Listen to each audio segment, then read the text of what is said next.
Então, vocês têm ali, né, no primeiro exemplo, como se fosse o cálculo, então, da carga nuclear efetiva para 4 elementos, né? No caso, o hidrogênio, o berílio, o flúor e o magnésio, tá? Como que a gente faz para calcular, então? A gente utiliza a regra do Slater, né? Então, a regra de Slater, ela diz o seguinte, né? Que a carga nuclear efetiva, que é o Z efetivo, é igual ao quê? A Z, que é o número atômico, né? Do meu elemento ali, enfim, menos uma certa constante de blindagem que nós chamamos de S, ok? Como que a gente faz para achar o valor de Z? O Z é na tabela periódica, né? Tabela periódica. E o S, como é que a gente faz? A gente considera aqueles valores, né, que eu passei para vocês, dependendo, no caso, da posição do elétron de vocês de referência, né? E no caso dos elétrons que estão dividindo, por exemplo, um certo grupo ali com ele, ou dos elétrons mais internos a ele, tá? Então, para calcular a constante de blindagem, o que vocês têm que fazer? Primeiro, né, determinar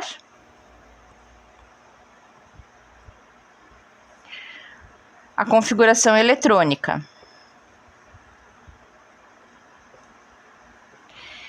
Depois, nós vamos fazer o quê? Eleger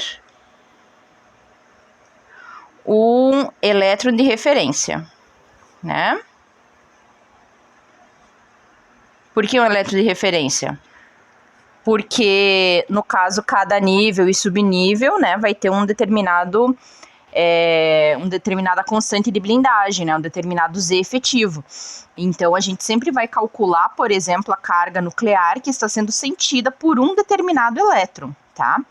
Então, a gente tem que eleger quem é ele para ver, então, quem que está blindando ele, por exemplo, né? Quanto que é o valor dessa blindagem que está sendo exercida sobre ele, tá?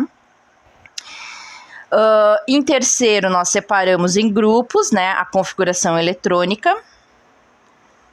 Separar a configuração em grupos, né? Terceiro, quarto, nós podemos dizer, né, que a gente precisa também determinar em que nível ou subnível está esse meu elétron de referência, né? Determinar nível e subnível do elétron de referência, né? Por quê? Porque nós vimos, né, que a constantezinha S vai depender dessa questão, né, da localização desse meu elétron de referência, tá? Legal, tá? Começando então pelo primeiro. Vamos supor ali o hidrogênio, certo? Então, nós temos o hidrogênio. O que nós temos que fazer em primeiro lugar, né? Primeiro, a gente tem que consultar a tabela periódica para ver o número de elétrons que teria esse hidrogênio para poder fazer a configuração eletrônica dele, né? E também para encontrar esse valor de Z aqui, né? Que é o número atômico. Então, quando nós pegamos lá a tabela periódica, isso vocês já estão careca de saber, né? Mas eu vou comentar novamente, tá? Quando vocês olham o hidrogênio, qual é o número atômico do hidrogênio? É 1. Né? Então, isso significa que o hidrogênio tem um elétron e um próton, tá? Então, para a gente utilizar o valor de Z, nesse caso do hidrogênio, é igual a 1, por quê? Porque esse é o número de prótons, tá?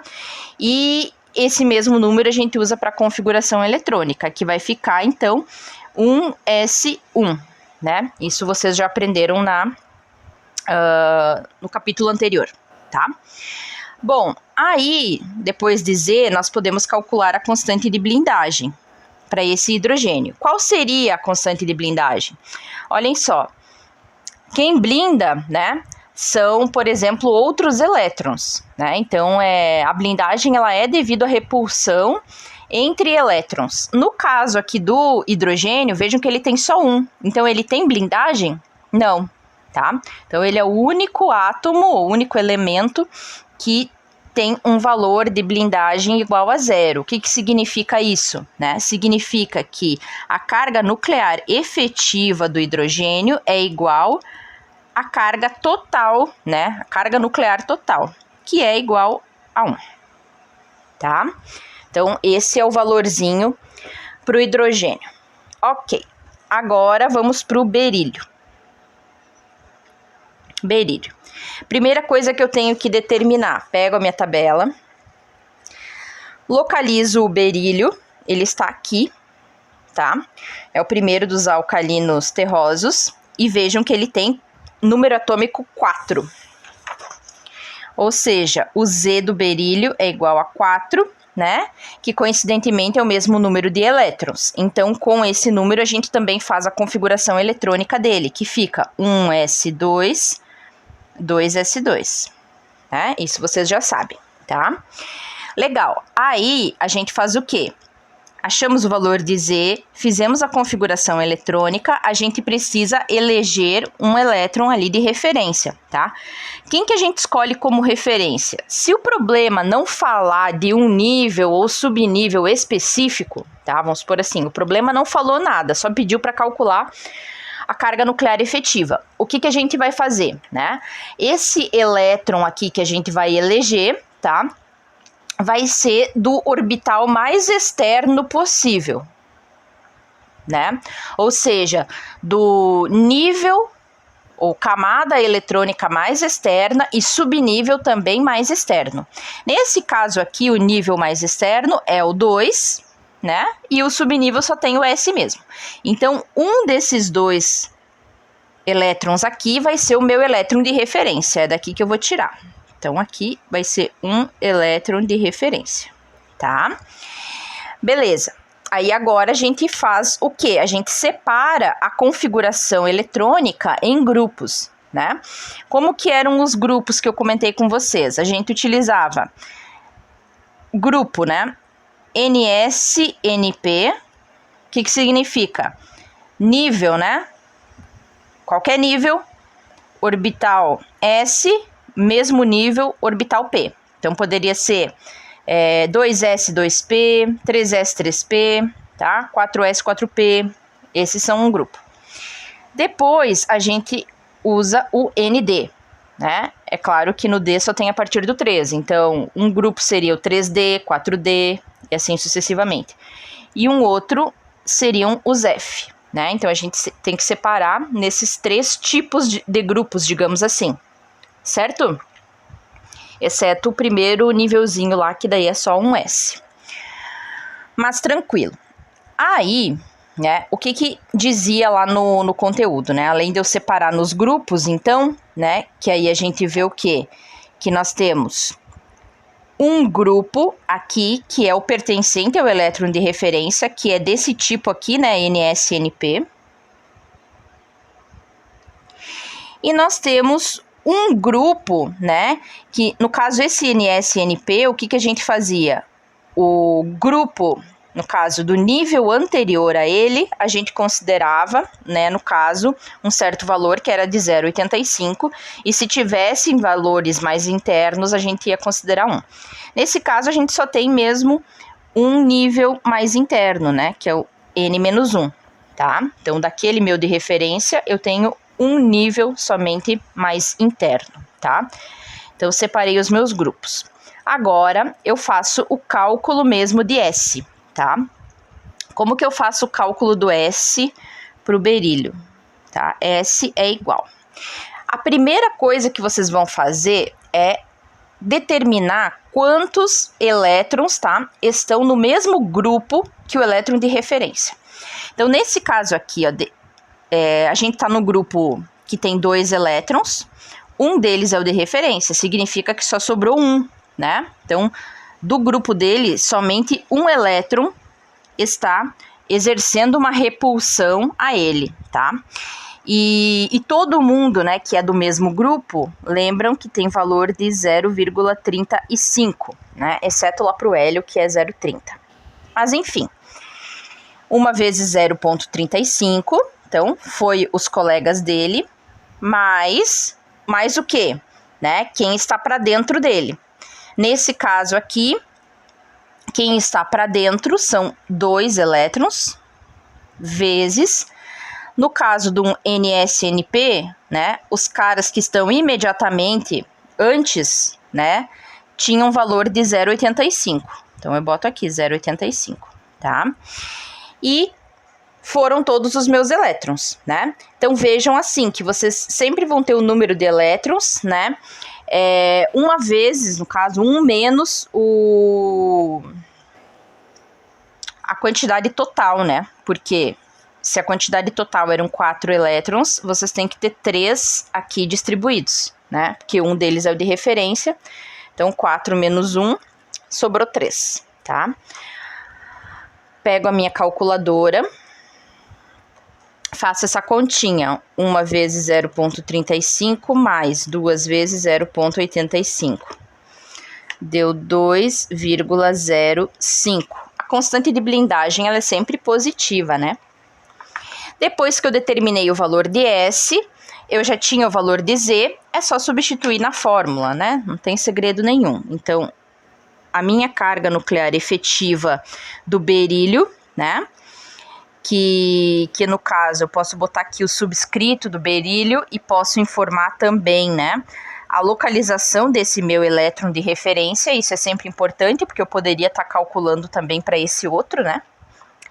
Então, um elétron, né, que está num orbital 2s do berílio, ele teria um Z efetivo de quanto, tá? O Z é 4 menos o S, né, no caso, para esse orbital, 2,05.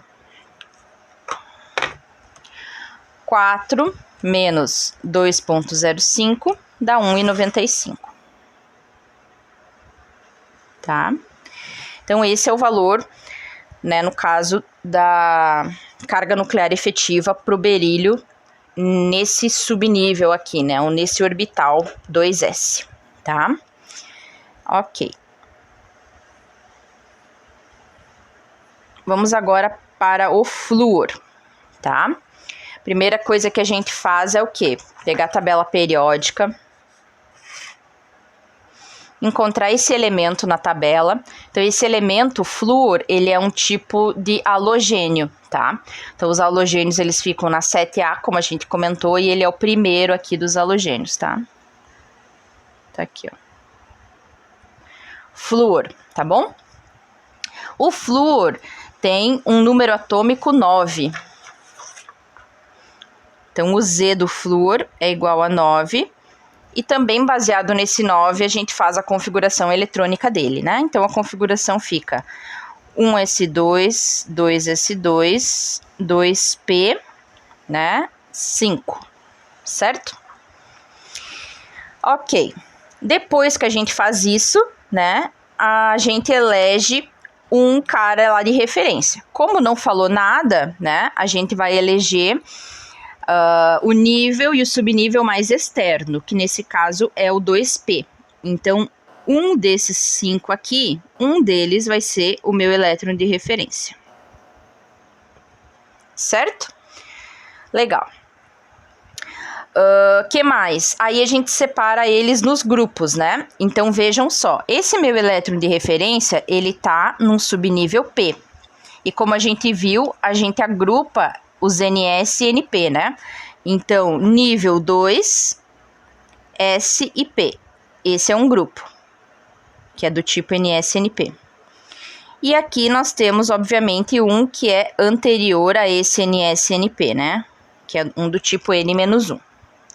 Agora é só eu calcular, no caso, a minha constante de blindagem. Bom, primeiro, começando pelos caras que estão no mesmo grupo que o meu elétron de referência, né? Quantos estão no mesmo grupo? São 7 no total, vocês estão vendo, ó?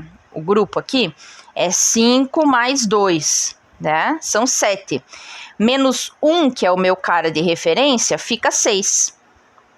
Então, 6 são os elétrons que estão, no caso, blindando ele no mesmo nível ali, subnível que ele está. Então, vale 0,35 cada um desses 6. Mais né? Fiz esses aqui, ainda tem uma camada mais interna, que tem 2 elétrons. E como nós estamos aqui num, né, o meu referência tá num NSNP, aqueles que estão numa camada anterior têm valor de 0,85. 6 vezes 0,35 mais 2 vezes 0,85. Constante fica de 3,8. Achei a constante, é só eu vir aqui e calcular, então, o Z efetivo, tá? Então, a carga nuclear efetiva para o flúor, né? Quando ele está, então, num orbital do tipo 2p, o meu elétron, certo? Como fica? Z, que é o número atômico dele, 9, né, no caso, menos a minha constante de blindagem, que é 3,8.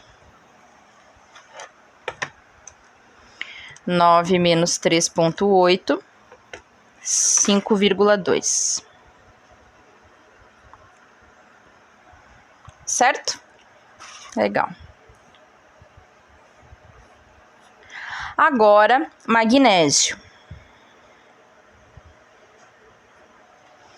Pego a tabela e acho o magnésio. O magnésio tá aqui, ó. Tá? É um segundo aqui dos meus alcalinos terrosos. E vejam que ele tem número atômico de 12. Então, o Z do magnésio é igual a 12. A partir desse 12, faço a configuração eletrônica dele, que fica 1s2, 2s2, 2p6, né? Aqui fechou 10. Eu ainda vou precisar ir para a camada 3. 3s2. Certo? Bom, depois que eu fiz isso, elejo o meu elétron de referência. De novo, nível e subnível mais externo possível, se o problema não disse nada. Então, é um desses dois aqui, é o meu elétron de referência. Depois, eu separo nos grupos, né? Quais eram os grupos? NS e NP. Vejam que aqui, ó, a camada mais externa tem só o S, né? Então, ela é um grupo, tá? Aqui, ó, esse NSNP do nível 2, outro grupo. E o 1S, outro grupo, certo? Bom, fiz isso. Então, essa aqui é a NSNP. Essa aqui é uma N-1 dessa NSNP, né? E essa aqui é as mais internas ainda para esse magnésio. Faço o meu cálculo aqui da constante de blindagem, começando pelos companheiros dele, né? No caso, o meu elétron de referência é 1 no 3s, né? E ele tem um companheiro, que existem 2 elétrons somente nesse orbital. Então, 1 vezes 0,35 mais... Quem está imediatamente antes são 8 elétrons no total, vezes qual valor? Bom, numa NSNP, a camada imediatamente inferior, os elétrons valem 0,85. Então, eu boto aqui 0,85. Terminei aqui? Não, eu ainda tenho mais esses aqui, ó. Então, mais 2, que vão valer o valor de 1, né? Que foi o que a gente viu. Quando nós temos o meu elétron de referência numa NSNP, todos abaixo dessa camada imediata aqui, todo mundo que teria daqui para trás, né, teria o valor de 1. E aí eu só calculo quanto deu o S. 0,35 mais 8 vezes 0,85 mais 2 vezes 1, 2. 9,15 o meu S, e venho aqui e calculo o Z efetivo. Então, o Z efetivo para o magnésio, né? Para o magnésio, quando eu considero um elétron aqui que está num orbital 3s, fica quanto? 12, que é o valor de Z dele, menos o valor de S, que é 9,15 para aquele elétron ali de referência. 12 menos 9,15 fica 2,85. Tá? Legal. O que é uma coisa que eu destaquei ali para vocês no material que é importante que vocês comparem, tá? A primeira questão é referente, né, a átomos que estão no mesmo período, né? O que é o mesmo período? A mesma linha aqui, é o mesmo nível, tá? Então, olha, nós tínhamos o berílio e o flúor, né, que eles estão exatamente no mesmo período. O que acontece quando eu variei o período, né, saindo do berílio e indo para o flúor, né? Olhem só, saio do berílio e vou para o flúor no mesmo período. O que aconteceu com o Z efetivo? Ele aumentou de 1,95 para 5,2, tá? Então, ele deu uma boa aumentada, né, quando eu caminhei aqui, no caso, da esquerda para a direita no mesmo período. Foi isso que a gente viu na teoria. E outra coisa que eu quero que vocês observem, né, são dois átomos que nós temos aqui que são do mesmo grupo, que é o berílio e o magnésio. Então, quando vocês pegam a tabela, olhem só, o berílio e o magnésio, eles são da mesma família. Então, o que acontece quando a gente pula, né, na mesma família de um nível para o outro? O que acontece com a carga nuclear efetiva, tá? Então, a gente saiu do berílio aqui, ó, do 1,95, tá? E viemos aqui, ó, pro 2,85. Bom, viemos para baixo na tabela periódica, aumentou, foi isso que a gente viu na teoria. Mas vejam que o acréscimo é pouco, né? Pouco em comparação a quando nós variamos no período, né? Que foi aquela questão que a gente comentou, né? Então, o Z efetivo, ele varia muito mais, né, ao longo de um período, em comparação do que ao longo de um mesmo grupo, né? Por causa daquela questão da intensidade, né, da blindagem. Certo? Legal.